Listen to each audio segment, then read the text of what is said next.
মিথ্যা কথা বলবো না, কারো ক্ষতি করবো না, কারো কারো সার্টিফিকেট লাগবে না।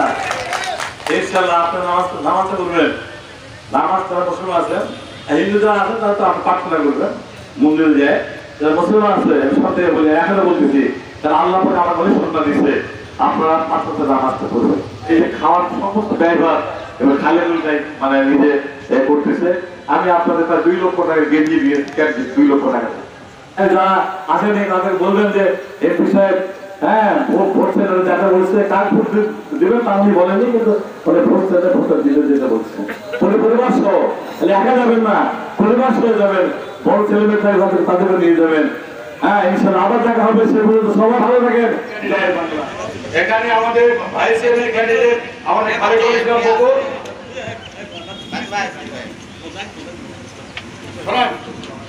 আমাদের শ্রমিক বান্ধব যারা তারা তাদেরকে আপনারা ভোট দেবেন।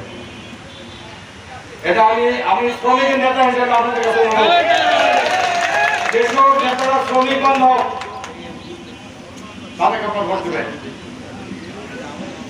আমরা খুব কষ্টে থাকি, আমার শ্রমিকেরা খুব কষ্টে থাকে, বিভিন্ন জায়গায় তাদের সঙ্গে কথা বলে এসছি, এই মেয়েটি বসে দাওয়া দিয়ে আসছি, যার কারণে আমি এসছি তাদের দাঁড়ানোর কোনো জায়গা নাই, কোনো জায়গা নাই।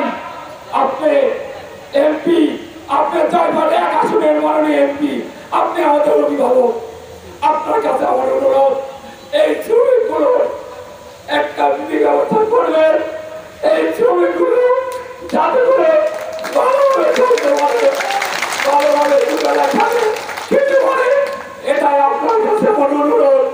আর শ্রমিকের অনেক সমস্যা থাকে, যে সমস্যাগুলো আমি সমাধান করতে পারি না, আমি সাধারণ সম্পাদক, আমি এই প্রান্ত থেকে ওই প্রান্তে যেতে পারি না, যার কারণে এই শ্রমিকের কথা চিন্তা করে, সাধারণ মানুষের কথা চিন্তা করে, আপনারা জানেন আপনাদের জন্য আজকে আমি উপজেলা ভাইস চেয়ারম্যানে দাঁড়িয়েছি, আমার এমপি মহোদয়ের কাছে আমি অনুমতি নিয়ে আমি দাঁড়িয়েছি, আপনাদের কাছে অনুমতি নিয়ে দাঁড়িয়েছি।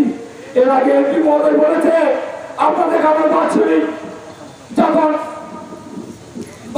যখন পিকনিক করি, সেই পিকনিকে আপনারা কথা বলেছিলেন, সেই কথাগুলো আমি বলতেছি, তাছাড়া এরকম কোনো কথা বলিনি।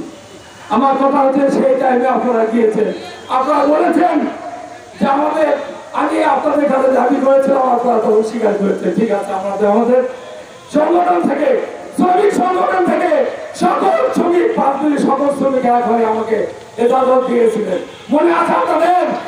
বলেন মনে আছে? আমি ভাইস চেয়ারম্যান টাকা পয়সা জমা দিয়ে আমি আমার কালকে আমার মার্কা বের হবে, আপনারা কথা দিয়েছিলেন, বলেন আপনারা আমার সঙ্গে আছেন কি না বলেন, যদি না থাকেন আমি ভোট করবো না। আপনারা যদি আমার সঙ্গে থাকেন তাহলে আমি ভোটে দাঁড়াবো, যদি থাকেন এই কারণে আপনাদের চেষ্টা করতে হবে প্রত্যেকটা সেন্টারে আপনাদের এজেন্ট রাখতে হবে, প্রত্যেকটা সেন্টারে আপনাদের বিভিন্ন গ্রাম থেকে লোক খাওয়াতে হবে।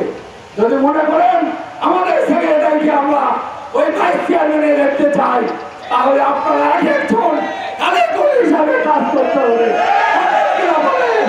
2 তারিখ কালকে আমার মার্কা বাড়াবে, আপনাদের কাছে মার্কা এই প্যাসেঞ্জার হবেন, প্রত্যেকটা প্যাসেঞ্জারকে আপনারা বলবেন যে আমাদের সেক্রেটারি দাঁড়িয়েছে একটা ভাইস চেয়ারম্যানে, আপনারা দয়া করে ভোট দিবেন, ভোট ভিক্ষা চাইবেন, তাহলে আমি আপনাদের ওই চেয়ারে যাতে পারবো, না হলে আমার দ্বারা সম্ভব নয়।